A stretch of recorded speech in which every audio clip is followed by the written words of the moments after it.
Welcome to Virtual Realms, I'm Ranger 1. I haven't played a lot of War Thunder lately. There's been a few things that have happened in the game that have, well, they've kind of gotten my goat a little bit. And in a mild state of disgust, I stopped playing for a while. I'm not swearing off War Thunder, but I needed to take a little bit of a break from it. It was getting on my nerves. I'm not going to go into that right now. Mother One always told me that if you can't say anything nice about someone or something, then always make sure to document everything. No. My pet peeves with the game right now really aren't anything to worry about. We'll continue to have War Thunder content on the channel, at least for a while. But I was messing around in arcade battles. Just the mood struck me. And I decided to jump in the trusty old M3 Lee. It's a tank that, well, doesn't get a lot of play in most games, including War Thunder, but in War Thunder it's really not a bad vehicle. It's relatively fast, it's beefy enough and rangy enough that it can absorb some shots, and I decided that I was going to rush the central capture point and hold it at all costs. I could get there quickly, I could hang in there for a while, even under heavy fire if necessary, and well, it would give my team a decided advantage right at the beginning of the match. And while I was playing this match, something kicked in the back of my mind a little bit. I remembered I had a really good M3 Lee replay stashed somewhere. I think Little Nasty had turned it in. I got to looking for it and I found it. And we're going to watch that here in just a few minutes as soon as I get done screwing around with this arcade match. It actually started out pretty well. I didn't get rushed. I expected to get overwhelmed almost right off the bat.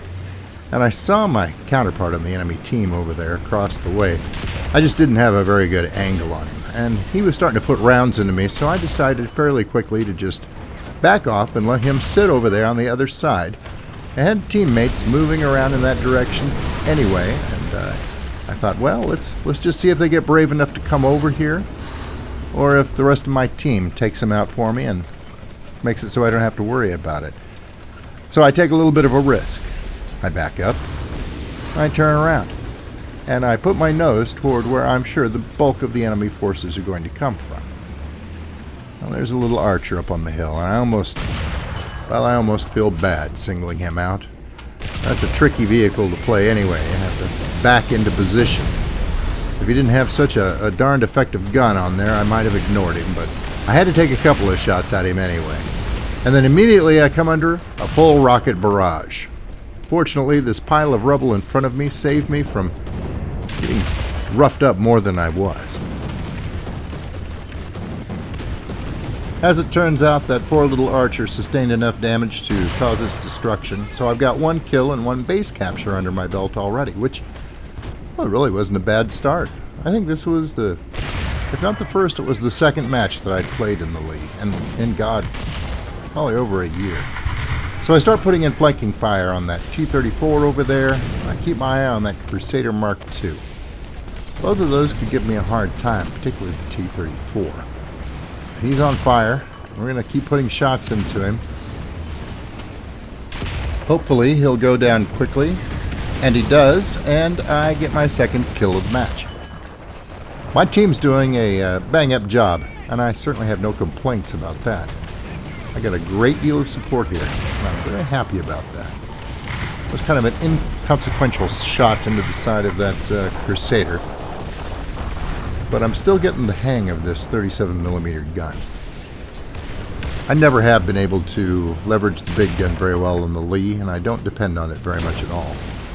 So I'm going to take my smaller caliber weapon and start opening up on that A-13 over around the corner. I'm trying to get some sneaky shots in at me, and artillery barrages are coming down almost non-stop on our position here.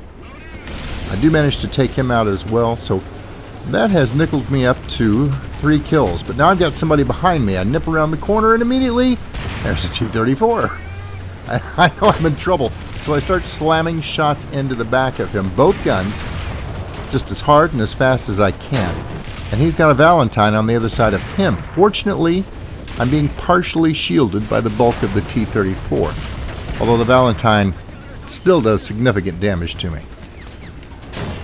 I've got to back up and get out of the way. I managed to take out the T-34. So now I'm up to 4 kills and 2 assists somehow. And that Valentine is forced to back off. That brave little BT-7 hurls himself into the fray in front of me and gives me a chance to get into a position to repair. Bless his heart, he doesn't last long under the firepower around that corner, but it did buy me the time that I needed to get my act together and repair myself so I could get back into the fray. We are slowly starting to overpower the other team. They're still trying to flank us along that ridge line, but that's not working out very well for them. There's a T-70 up there, and one clean shot through his engine block takes him out of the picture as well. And now I've got to consider moving forward. There was somebody to my right, but I think he got dealt with by the rest of my team. And I keep looking around. I've got my head on a swivel. I keep expecting to get jumped again from the flanks, but my team is moving up on either side of me, so I think that I'm okay, and it's time to move forward again. Well, I say again. Really, for the first time in the whole match, I haven't left the cap circle. I just hunkered down and held it, but it seems to have paid off. Once I make sure the way is clear, I'm going to go ahead and push forward. I know there's a couple of enemies just up ahead, and if I mess around too much longer, I'm not going to have the opportunity to get in any more kills or consequential moves in the rest of this match, so we'll push it forward. I'm still moving fairly well, although I have taken significant damage, and I spot over just around that corner one of the enemy BT-7s. I don't really have a shot at him. I can't see him very well from here, actually. I can't make out if that's him. Now, that's the body of his tank just on the other side of that wrought iron fence, and he sees me just about the time that I fire, but it's too late for him. The chassis of my tank absorbs the shot, and I'm able to one-shot him in return. That pretty much wraps up the match. Just a short, intense, somewhat furious little arcade match that, well, it was a nice re-entry back into the War Thunder tank scene. Well, I will mess up a little bit right here at the end. I come around the corner and there's another T-34, and I rush my shot. I should have gotten right up beside him and started putting shots right into his ammo rack or his engine, but instead I cut a little bit too close to the front and he takes me down. But that's alright, because as he does that, we win the match. So I'm not too terribly upset about it. Well, now that amateur hour is over, let's look and see how a really good player performs in the M3 League. This is Little Nasty. He's in a domination battle, a realistic battle, on the Berlin map. And I believe Desolation's right there with him as well, and these two make an awfully good team. However, we're going to put the spotlight on Little Nasty this time around. There is one similar theme between these two matches. In both cases, we made a break for the capture point, or at least in this case, one of the capture points, right off the bat. The Lee is a great tank for aggressively moving forward and capturing and holding a piece of ground. In this case, they're heading toward the A capture point. Another similarity is the fact that, unlike a lot of matches, we were both lucky enough to have a team that supported our initial push. That doesn't happen all the time, but when it does, well, things tend to gel nicely. One thing that I've noticed about this replay that really kind of irritates me, but it's too late to do anything about it now. The replay system, when I was capturing this video, was having a little bit of an issue with zooming in when you use your scope. Sometimes, like this, it doesn't actually show you what you're looking at through the scope. It only happens a couple of times during this replay, so please bear with that. Most of the time, it manages to keep its act together.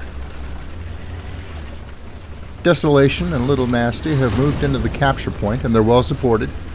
And it looks like the rest of the team is making strong moves toward the other capture points on the map. He's going to face opposition right off the bat, though. There's a T-80 in front of him. There's a T-50 around the corner. He's going to go after him first. He's got an excellent flanking shot there. Again, his gun is a little messed up, and he can't bring it to bear, but he manages to put a shot into him with his main gun. And he's got one kill in the match. But now his rear is toward the enemy, which is a bad position to be in. But he keeps moving forward to get the dead tank between him and the T-80 behind him. Crab 696. Well, his cover's gone. A T-50 is behind him now as well, and things aren't looking very good. But as I mentioned before, the Lee can soak up an awful lot of damage, even from the rear. And he manages to take out one of his opponents, focuses in on the T-80, and takes him down as well. Now he has a little bit of a problem. He just got done, probably thinking he was about to die, calling in artillery almost directly on top of his position. This is going to be a little close, but he doesn't have much choice. He's got to repair now, and he really can't move. And that's a problem because things are about to heat up.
Little Nasty's worked his way up to 7 kills, but he's in a tight spot right now. He's got a T-34 to his left that he's hammering, and a T-50 on the other side of a small rise directly in front of him that's harassing him.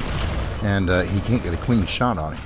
So he's going to concentrate on the T-34, which is the wise move. It's the more dangerous opponent. And finally, put some 37mm shells right through his turret and take him out of the picture. A teammate was able to deal with that T-50 for him, but now he's taking fire from range. There's a BT-7 out there in the distance, and a couple of other enemy vehicles moving across to the right. His turret was stuck there for a second. I think his gunner might have been stunned, but he manages to get it back in play and take the BT-7 out cleanly. He does spot in the distance an Su-76. That's a dangerous vehicle. He'll concentrate machine gun fire on it and his 37mm cannon, but he doesn't have a very good shot at him from here. And that's at a fair amount of range for his gun. Still, his reload is going slow. He's going to have to make this shot count. And I'm not sure I would have made that shot, but he sure did. And we're now sitting on 10 kills. Little Nasty's been pretty hard-pressed this match, especially in the last couple of minutes. So he's going to take a second and make sure that the field is clear. That's a dead tank, but he needs to make sure. And once he's ascertained that there are no enemy vehicles immediately in front of him, he decides to make a move forward, push away from that capture point and press his advantage. He's taken a terrible toll on the enemy team, and it's probably a good idea to push that advantage for all it's worth right now. Keep them on their back heels, so to speak. So he's going to come up to the rough terrain next to this ravine. All appears to be clear, at least for the moment, so he can advance in relative safety. But you know, that's not going to last long. And sure enough, as soon as he rounds this corner, he runs into something he probably doesn't want to see. A big old T-28E. Now that machine is another one that's big and rangy like the Lee. As a matter of fact, it's even bigger. And because of that, it can soak up a tremendous amount of damage itself. So they start exchanging shots. The T-28 definitely has the advantage in the caliber of gun that it can bring to bear. So Little Nasty's forced to back up and play this one a little bit cautiously. He's going to have to pick very carefully where he punches his shots through the relatively thin armor of this big, beefy tank. His best bet is to take out the crew inside, but they can be a little bit hard to pinpoint in the bulk of the T-28.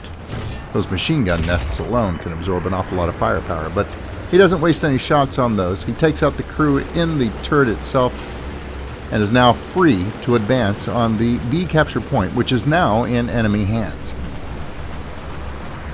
At this point, a lot of the enemy team has taken to the air, and this is going to be difficult for him to take the capture point and withstand the withering assault from above.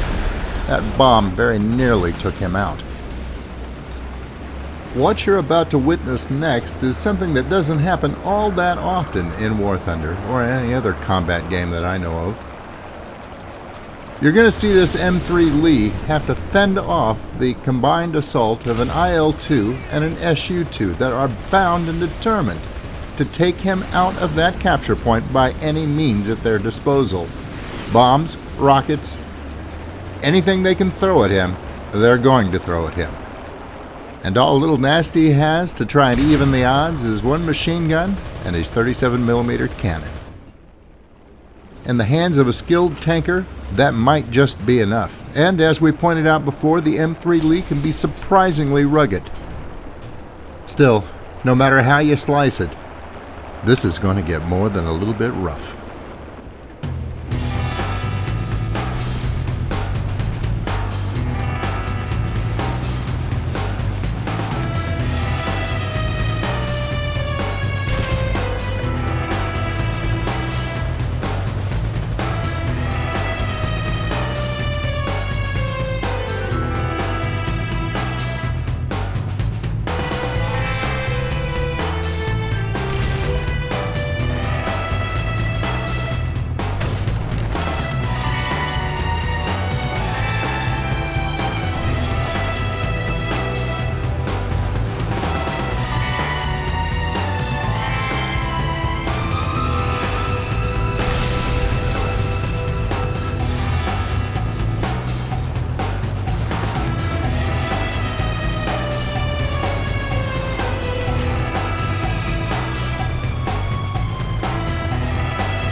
Well, now we can add a couple of plane kills to the 11 tanks that Little Nasty took out in this battle.